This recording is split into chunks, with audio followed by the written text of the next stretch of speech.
चलिए देखिए, कुछ क्वेश्चंस आपके बोर्ड पर है और ये आइटम्स और फ्रेजेस से संबंधित क्वेश्चन है। इसी तरह से आप लोगों के एग्जामिनेशन में फ्रेज पूछा जाता है। फ्रेज पूछने का आपका दो तरीका है।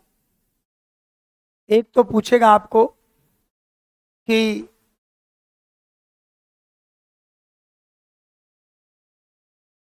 एक तो पूछेगा कोई सेंटेंस दे करके, उसके बीच में कोई एक फ्रेज यूज कर देगा और बोलेगा कि इसका मीनिंग क्या होता है।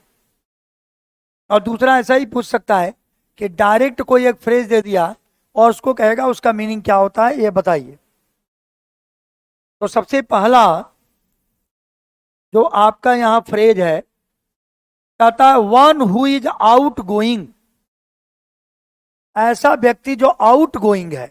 आउट गोइंग का मतलब यहां है, आउट गोइंग का मतलब होता है जो अपने मन के अंदर कोई बात ना रखे, जो सब जबान से बाहर निकाल दे। ऐसे व्यक्ति को क्या कहते हैं? One who is out going वैसे व्यक्ति को कहते हैं जो अपने मन के अंदर कोई बात नहीं रखे, जो सोशली बिल्कुल ओपन हो। होता है मुंह पर बात कह देने वाला, सोशली ओपन हो। इसको क्या कहते हैं? इसको कहते हैं एक्सट्रोवर्ट। क्या कहते हैं इसको? तो one who is out going किसको कहेंगे आप? एक्सट्रोवर्ट को कहेंगे आप। क्या बोलेंगे? एक्सट्रोवर्ट। यानी आउट गोइंग, जो इसमें जो शब्द है आउट गोइंग मैन, अगर किसी को कहा जाए तो कहते हैं एक्सट्रोवर्ट। इसका उल्टा होता है इंट्रोवर्ट। इंट्रोवर्ट का मतलब होता है जो शाई किस्म का हो, थोड़ा लजालू, थोड़ा शर्मालू किस्म का हो, जो अपनी बात को रखने में शर्माता हो, इसको कहते हैं इंट्रोवर्ट। एक होता है एक्सप्लोरर। एक्सप्लोरर कहते हैं उस व्यक्ति को जो नई नई चीजों की खोज करता है, एक्सप्लोरर। और एक होता है भेगाबॉन्ड। भेगाबॉन्ड हम उसको कहते हैं जो हम इधर उधर घूमता फिरता रहता है, जिसका कोई ठौर ठिकाना नहीं हो। जहां शाम हो गई वहीं रात में गुजार दिया, फिर सुबह कहीं घूमते हुए गया, फिर कहीं रुक गया। ऐसा भेगा बॉन्ड कहलाता है, जिसका अपना कोई घर द्वार नहीं हो, जो घुमक्कड़ हो, जिसका अपना कोई घर द्वार भी नहीं हो, इसको कहते हैं भेगा बॉन्ड। ठीक है? जैसे कोई भिखारी उखारी का तो होता है भेगा बॉन्ड है, जहां गया बेचारा वहीं रह गया, कहीं स्टेशन पर, प्लेटफॉर्म में, कहीं पर रह गया वो, इसको भेगा बॉन्ड कहते हैं। क्लियर है? तो आंसर कौन हो गया हमारा? वन इज आउट गोइंग किसको कहेंगे आप? एक्सट्रोवर्ट को कहेंगे। क्लियर है? चलिए आगे बढ़ते हैं हम लोग। अगला शब्द देखते हैं। अगला हमारा एक फ्रेज है,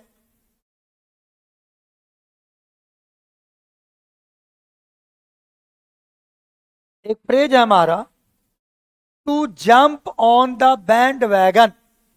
इसका मतलब क्या होता है? To jump on the band wagon. To jump on the band wagon का मतलब होता है कोई प्रचलित जो बातें हैं उसको फॉलो करना। प्रचलित जो पॉपुलर चीजें हैं, पॉपुलर कोई बात हो सकता है, लोकप्रिय कोई रास्ता हो सकता है, लोकप्रिय कोई ट्रेंड्स हो सकता है, उसको फॉलो करना, इसको कहते हैं to jump on the band wagon. तो कौन हो गया इसमें? To follow popular trends. पता ना, ट्रेंड्स मतलब जो फैशन है, तो कहता है जो नए फैशन को जो फॉलो करे, इसको कहते हैं to jump on the band wagon. है ना? कहते हैं ना कि जो युवा लोग होते हैं, है ना, the youth of the society always jump on the band wagon. यानी सोसाइटी का जो युवा लोग है वो नए नए फैशन को फॉलो करता है। आज अगर फैशन आ जाए बाल के कटिंग का कुछ और, तो आपका कटिंग बदल जाएगा। है ना? आपके कपड़ों का स्टाइल बदल जाए तो आज ही बदल जाएगा। इसको कहते हैं to follow popular trends. Clear है? तो सेकंड का आंसर कौन हो गया? To follow popular trends. यानी नए फैशन को क्या करना? फॉलो करना, फैशन के ऊपर चलना, फैशन को फॉलो करना, इसको कहते हैं। अगला देखिए, अगला नंबर देखिए।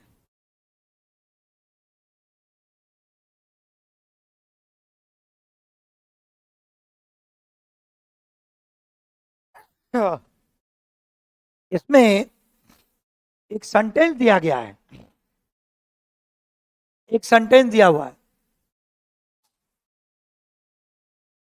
और देखिए, I have been a vegetarian for a very long time. I have been a vegetarian for a long time. क्या कह रहा है इसमें? Select the most appropriate item that can substitute the italics words in the given sentence. I have been a vegetarian for a long time. Duck in the thunderstorm, donkey's ears. तो question सही नहीं है। इसमें italics कोई शब्द नहीं दिया हो जो आपके फ्रेज के जैसा हो। इसमें कोई फ्रेजल यूजेज नहीं है जी, ये गलत सेंटेंस दे दिया है। देखिए आगे, यहां देखो, यहां अंडरलाइन एक आपका फ्रेज है, येलो बेलीज। कहता है when the war breaks out, कहता है जब युद्ध शुरू होता है, all the war mongering social media activist. कहता है जितने भी युद्ध को कवर करने वाले जो सोशल मीडिया वाले लोग होते हैं, जैसे अभी देखो मीडिया वाला पहुंचा हुआ है ना, हमास में, गाजा में क्या क्या हो रहा है, सब कैसे दिखा रहा है। ये बिकम एलोबेलीज। एलोबेलीज उस व्यक्ति को कहते हैं जो कावर्ड है। एलोबेलीज का मतलब होता है डरपोक। क्या कहते हैं? तो एलोबेलीज का अर्थ होता है डरपोक। अब बोलो इसमें से डरपोक का कौन अर्थ है? कौन अर्थ है? कावर्ड्स। इसे बी नंबर इसका आंसर हो जाएगा। ठीक है, एलोबेलीज का मतलब क्या होता है? कावर्ड, डरपोक। ये फ्रेज है जिसको हम कावर्ड्स कहते हैं। ये आपका चौथा का आंसर ही हो जाएगा आपका। आगे देखिए, पांचवा number, on the ball. On the ball एक फ्रेज है, बॉल पर होना। फ्रेज में तो जो शब्द होता है उसका तो एग्जैक्ट मीनिंग होता नहीं है।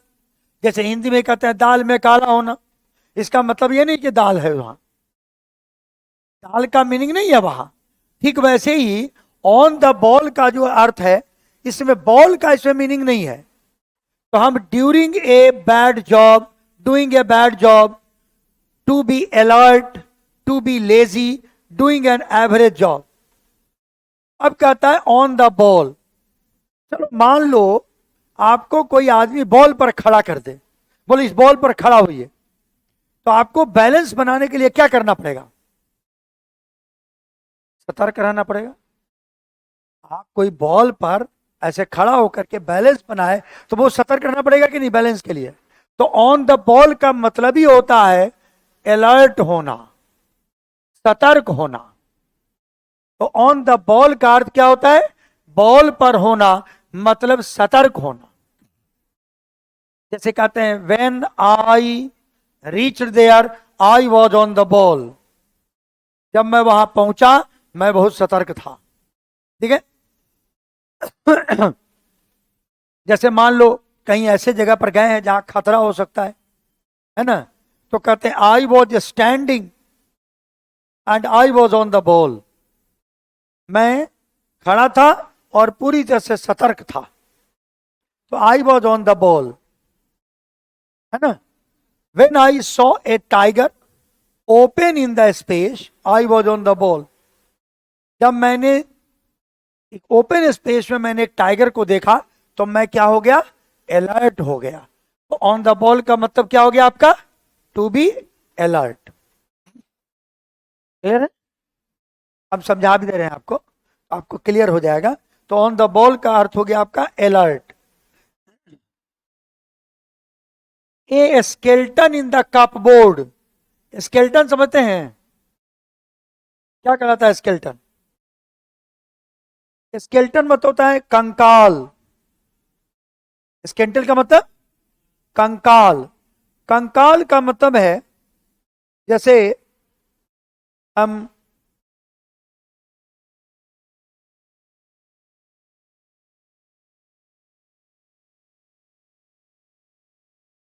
एक कौन सा क्वेश्चन बोले थे कि जो कि गलत था? तीसरा नंबर।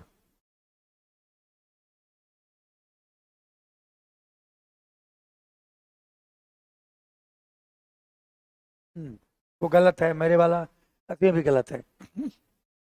देखिए तो कहता है a skeleton in the cupboard.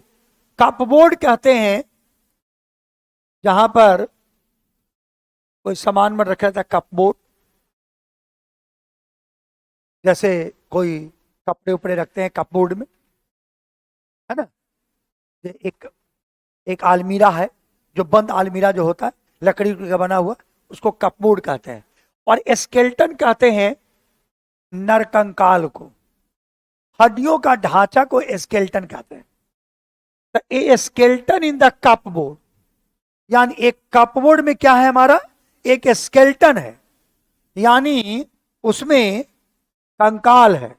मान लो एक अलमीरा में एक कंकाल है, अब इससे मैंने निकालिया है, नहीं मैंने निकालिया। अब कहता है a popular fact to be kept secret, यानी आपने किसी अलमीरे में एक आदमी का हड्डी का ढांचा रखे हुए हैं, उसको बंद करके रखिएगा, छुपा के रखिएगा, कोई जान न जाए कि लगता है इसे मार करके छोड़ दिया इस। इसका मतलब है कि कोई एक ऐसे पॉपुलर फैक्ट को जिसको सीक्रेट रखना, क्या करना, सीक्रेट रखना। तो a popular fact to be kept secret, इसको कहते हैं चूज द, इसको क्या कहते हैं, एक स्केल्टन इन द कपबोर्ड का मतलब है कोई एक पॉपुलर लोकप्रिय कोई फैक्ट है जिसे आपको छुपा के रखते हैं, सीक्रेट रखते हैं, इसको कहते हैं ए स्केल्टन इन द कपबोर्ड।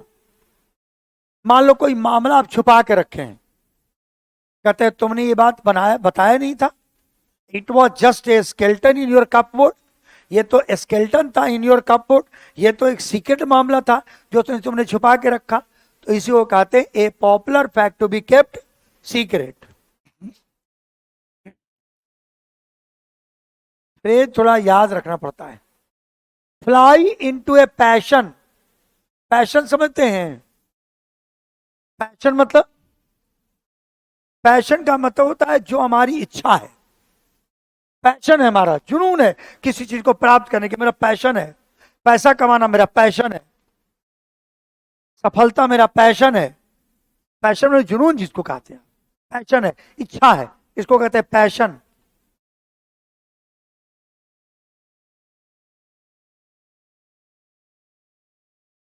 हाँ, फॉर ए लॉन्ग टाइम के लिए डंकीज ईयर्स होता है, बिल्कुल सही बोल रहे हो, लेकिन उसने कहा इटैलिक्स में लिखा हुआ है, तो चूंकि वो इटैलिक्स में नहीं दिया है कि वो वेजिटेरियन के बारे में पूछ रहा है कि आपको फॉर ए लॉन्ग टाइम के बारे में पूछ रहा है, इसलिए मैंने उसको हटाया था आपको, क्योंकि उसमें कह रहा था कि इटैलिक्स में दिया हुआ हो। फॉर ए लॉन्ग टाइम मतलब डंकीज ईयर्स होता है, ठीक बोल रहे।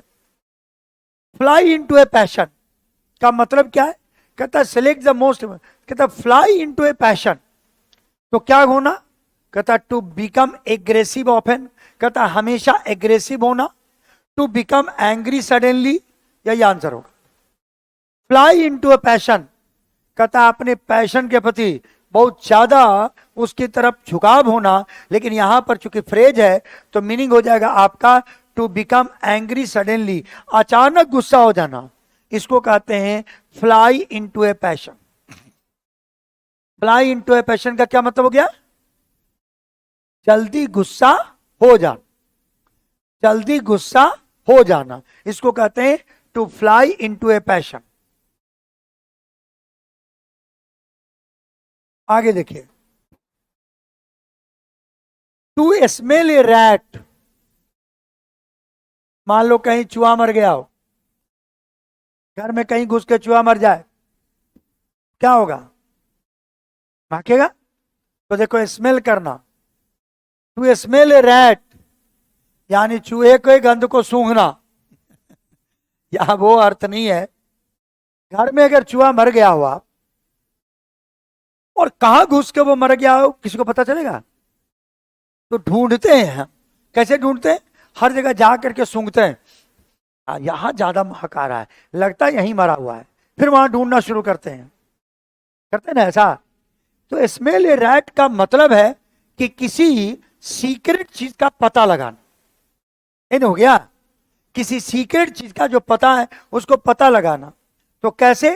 कहता to learn the smell of a rat, ये तो नहीं हो सकता है रैट को सूंघना, यहां भी रैट है, इसको भी नहीं हो सकता है। To have reason to suspect, यही आंसर होगा। To have reason to suspect मतलब किसी कोई कारण होना, ऐसा कोई कारण होना जिसमें आपको कोई संदेह पैदा हो, यहां कुछ महक रहा है, संदेह पैदा हुआ, चूहा मर गया होगा, संदेह पैदा किया। तो टू स्मेल ए रैट का मतलब होता है संदेह पैदा करना, संदेह पैदा करना या संदेह का कोई कारण होना। टू स्मेल ए रैट का मतलब क्या हो गया? To have reason to suspect. इसलिए आपका सी नंबर आपका आंसर होगा। टू स्मेल ए रैट का मतलब to have reason to suspect. ठीक है, चलिए आगे बढ़ते हैं, आगे देखते हैं अगला क्वेश्चन। अभी पीडीएफ हम डलवाए नहीं है, छुट्टी के बाद आपका पीडीएफ टिप चल जाएगा आपके पास, सबको मिल जाएगा। अभी तो आज छुट्टी हो रही है आप लोगों की। Pier the palm, pier the palm, palm का मतलब क्या होता है? पाम का मतलब क्या होता है?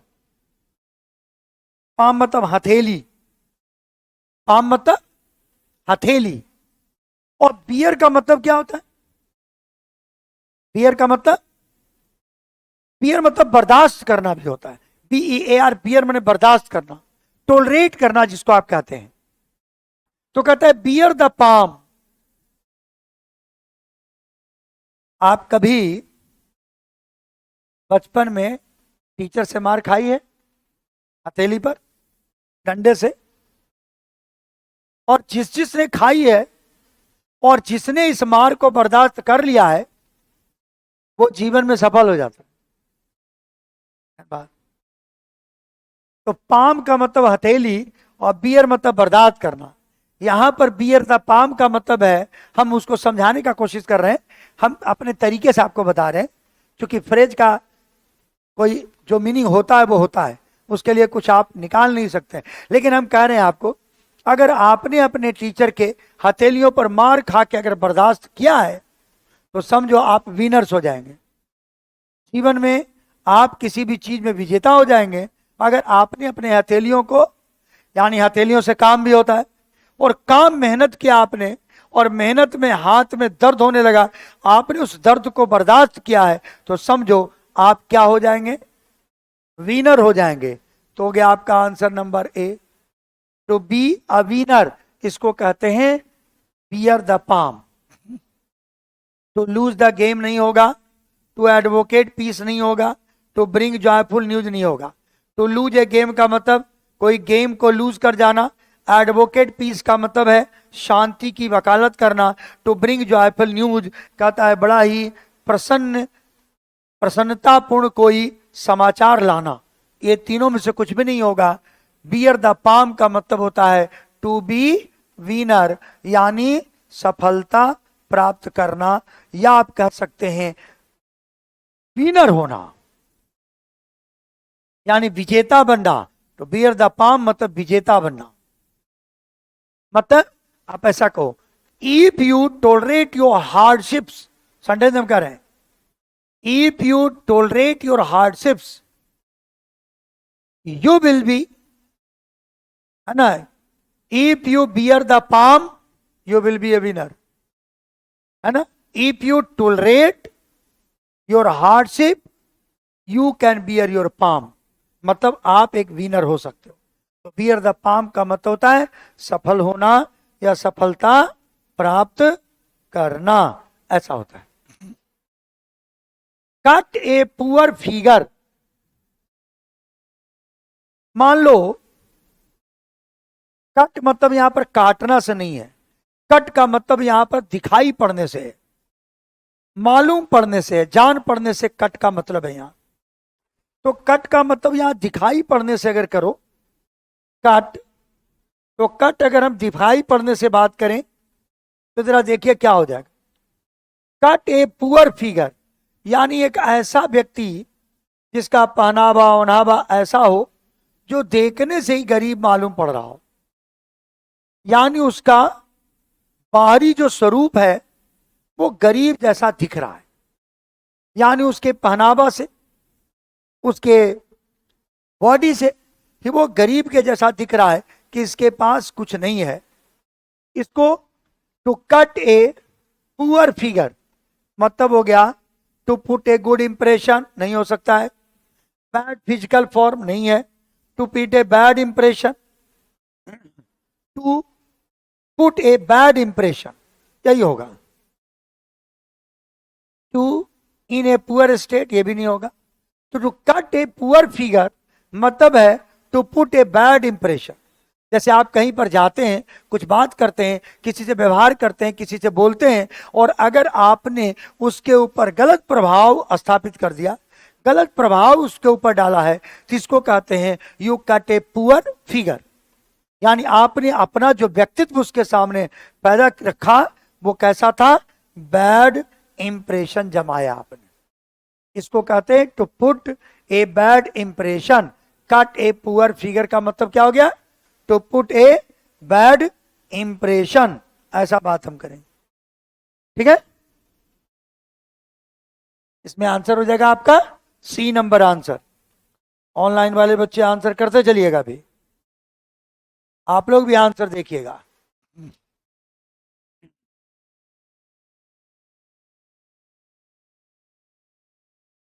देखो यहां क्या कर रहा है,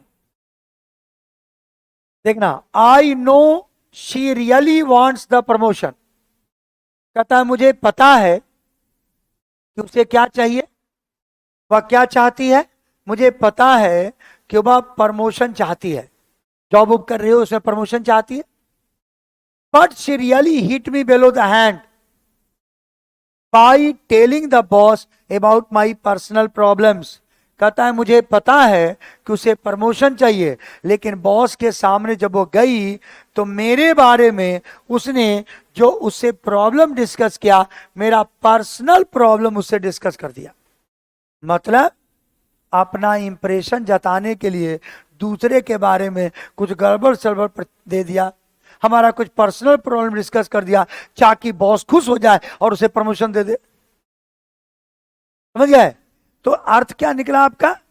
अब देखो यहां पर कौन सा फ्रेज है, कहता hit me bellow the hand, मतलब है गलत जगह पर प्रहार करना, गलत चीजों का बखान करना, गलत चीजों को डिस्कस करना, जो डिस्कस नहीं करना चाहिए था, अनफेयर डिस्कस करना, जिसकी जरूरत नहीं थी, अनफेयर, थोड़ा रूल से अलग हटके, नियम से अलग हटके, अपनी पर्सनैलिटी से अलग हट करके उसने बॉस से मेरे पर्सनल प्रॉब्लम को डिस्कस कर दिया। मुझे पता है कि उसे प्रमोशन चाहिए, लेकिन मेरे बारे में मेरा जो पर्सनल प्रॉब्लम था उसको जाके उसने डिस्कस कर दिया ताकि उसे प्रमोशन मिल जाए,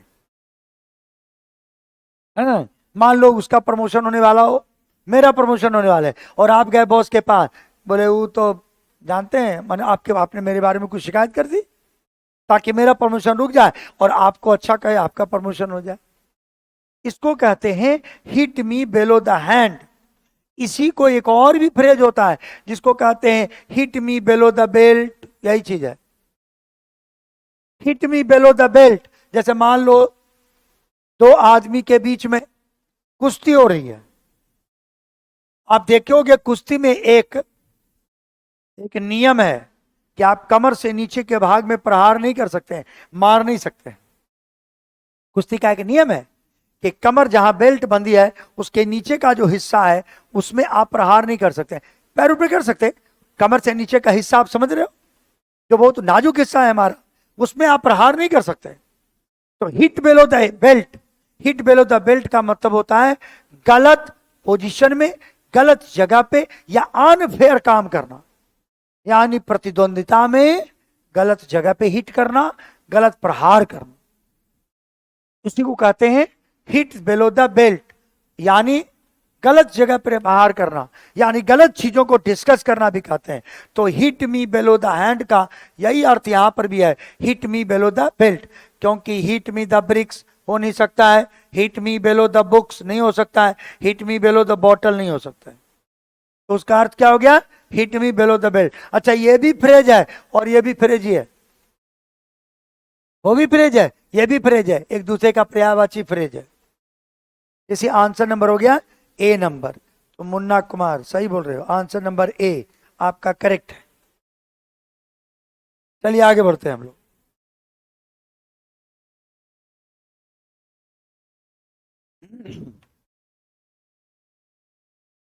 इन हॉट वाटर्स, देखो इन हॉट वाटर्स, गर्म पानी में पड़ जाना। अच्छा, मान ले जा रहे हो आप, अचानक कोई टब है जिसमें पानी रखा हुआ है ना, आप गए उसमें हाथ डाल दिए, क्या हो जाएगा, जल जाएगा ना। और आपको पता नहीं था कि पानी गर्म है, लेकिन आपको क्या लगा, रखा हुआ तो हाथ में पानी में डाल दिया, यानी क्या पड़ गए आप, मुसीबत में पड़ गए। तो इन हॉट वाटर्स का मतलब है मुसीबत में पड़ जाना। इन हॉट वाटर्स का मतलब क्या हो गया, अच्छा to deep in hot water, क्या ऐसा हो सकता है मीनिंग, मैंने कहा ना कि फ्रेज का मीनिंग ही अलग होगा।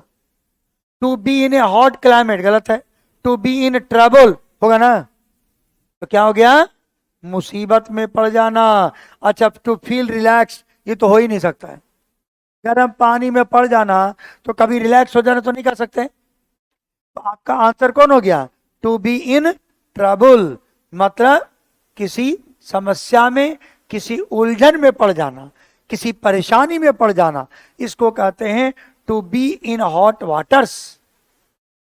ठीक है, कहता है I was in hot waters, I am now in hot waters, मैं बहुत समस्या में हूं, बड़ी परेशानी में हूं, इन हॉट वाटर्स, इसलिए कहते हैं इन हॉट वाटर्स का मतलब क्या हो गया, क्या हो जाना, टू बी इन ट्रबल।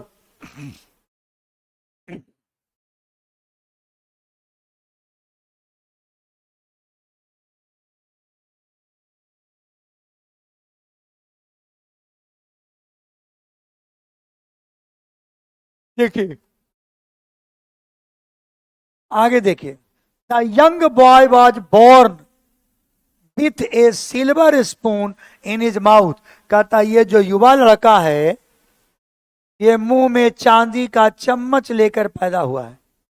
समझ रहे हैं, मुंह में चांदी का चम्मच लेकर पैदा होना हिंदी में भी फ्रेज है। जैसे हम कह सकते हैं Rahul Gandhi born with a silver spoon in his mouth, Rahul Gandhi अपने मुंह में सिल्वर स्पून लेके ही पैदा हुए, मतलब अमीर के घर में पैदा होना है ना, अमीर के घर में पैदा होना, जिसके मुंह में चांदी का चमचे लेके पैदा हुआ, यानी जिसने अपने जीवन में बचपन पैदाइश ही ऐसे परिवार में हुआ जो धनी परिवार है। तो अब क्या देखते हैं, born with a spoon that was not of gold, कैसा हो सकता है, born to not so rich family, ये भी नहीं, born to riches and luxuries, जो विलासितापूर्ण और धनी परिवार में जिसका जन्म हुआ हो, इसको कहते हैं born with silver spoon in one's mouth। Clear है, समझ रहे हैं। अब देखो ये सब आ जाएगा, तो एक बार मैंने आपको बता दिया तो ये दिमाग में रहेगा कि अच्छा ये इसका अर्थ यही होगा, तो हम इसलिए उसको थोड़ा डिफाइन करके आपको बता देते हैं। पूरा नहीं भी रहेगा तो कोई बात नहीं है। मान लो हम 50 को पढ़ रहे हैं, हमारे पास 20 को रहा दिमाग में, तो 20 को रहा ना, 20 नई चीज सीखे ना आप। आगे देखिए, nobody in the conference seemed to believe, कहता उस कॉन्फ्रेंस में ऐसा कोई नहीं मालूम पड़ता था जो कॉक एंड बुल की स्टोरी पर विश्वास करे about such a major movie star.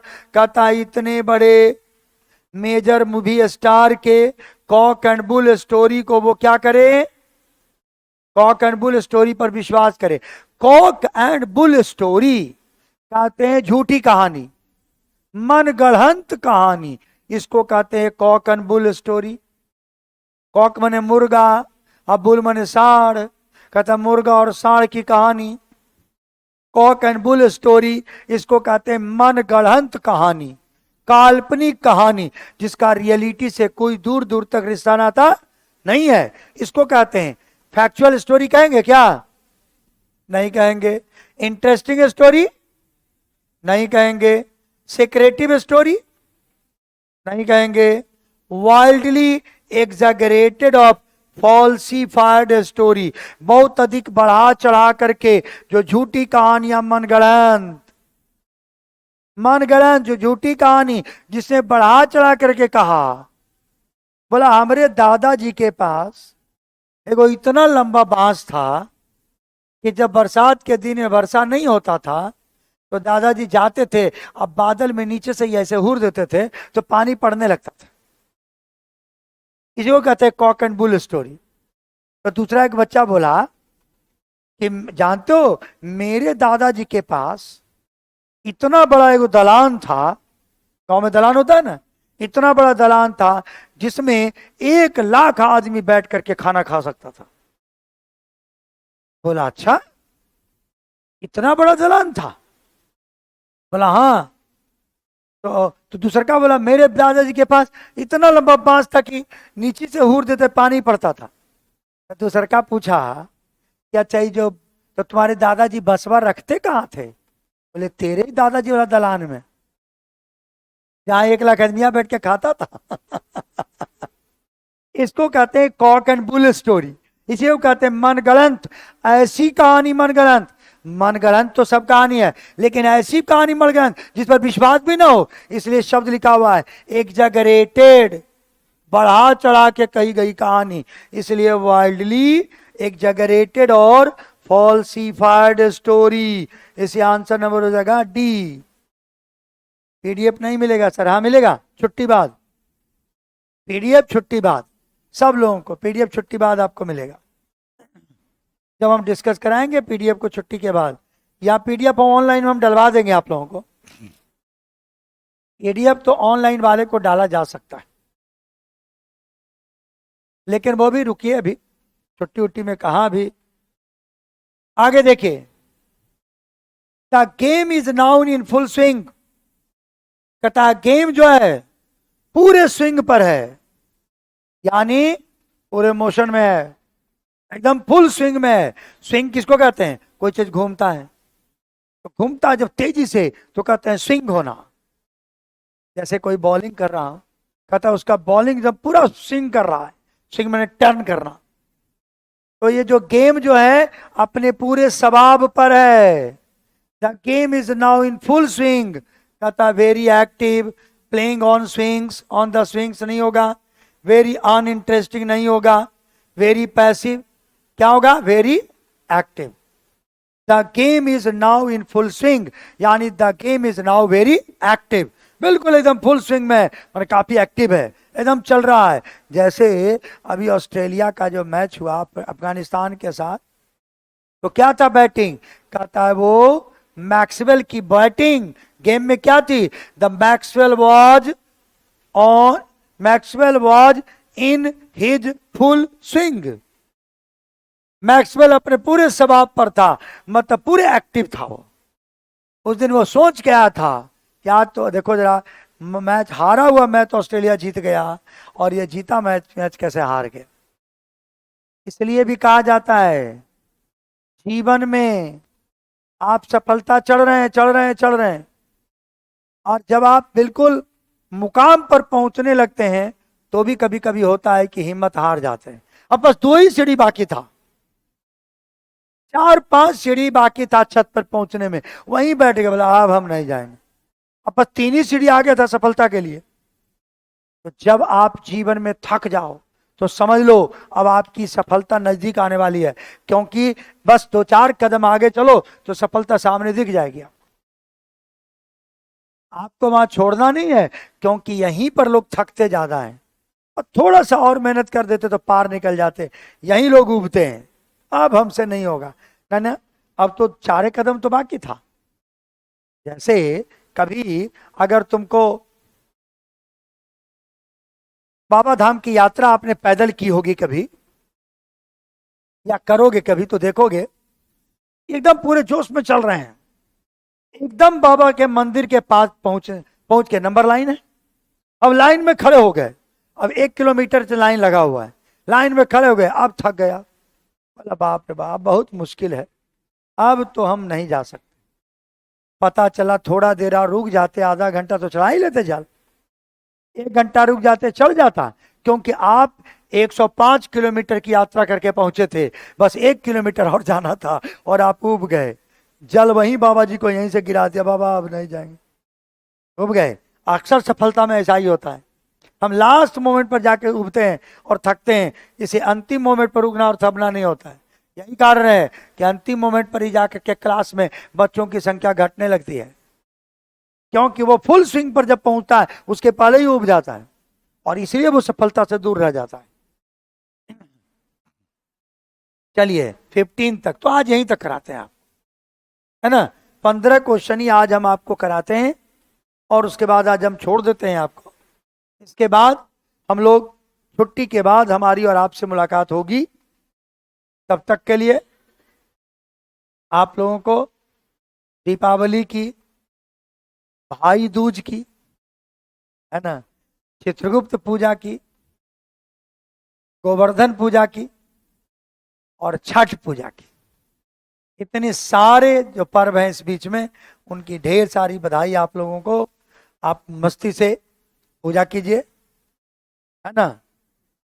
माता लक्ष्मी की विशेष कृपा आपके ऊपर हो, नौकरी लगेगा तभी तो लक्ष्मी वहां आएंगी, तो उनकी कृपा आपके ऊपर जिस दिन बन जाएगी उस दिन आपके अकाउंट में पैसा आने लगेगा, गलत तरीके से नहीं, कमा करके, है कि नहीं। और इतना बड़ा बड़ा सा पर्व है, बिहार का सबसे बड़ा सा पर्व आने वाला है छठ पूजा। छठ पूजा में महत्वपूर्ण ये नहीं होता कि हम पूजा करते हैं, उससे ज्यादा अच्छा लगता है कि पूजा के बाद ठेकुआ बहुत अच्छा लगता है उसका। ऐसा ठेकुआ फिर आप जो है साल भर नहीं मिलेगा आपको, है ना, क्योंकि उस दिन का बना हुआ ठेकुआ स्पेशल होता है, और उसका अपना अलग मजा भी है। और देखते हो चारा गली मोहल्ला सब लोग चारों तरफ एकदम साफ सफाई कैसा हो जाता है, और बड़ी खूबसूरत तरीके से हम लोग इस पर्व को मनाते हैं। तो चलिए इसी शुभकामना के साथ आज हम लोग क्लास खत्म करते हैं, और बाकी हमारी और आपसे मुलाकात कब होगी, 23 तारीख को, 23 नवंबर को, यानी बृहस्पतिवार है। इस बृहस्पतिवार को छुट्टी है, इसके बाद के बाद वाले बृहस्पतिवार को हम लोग मिलेंगे। तब तक के लिए सबको राम राम और ढेर सारी शुभकामनाएं आपको। बहुत बहुत धन्यवाद आप लोगों को।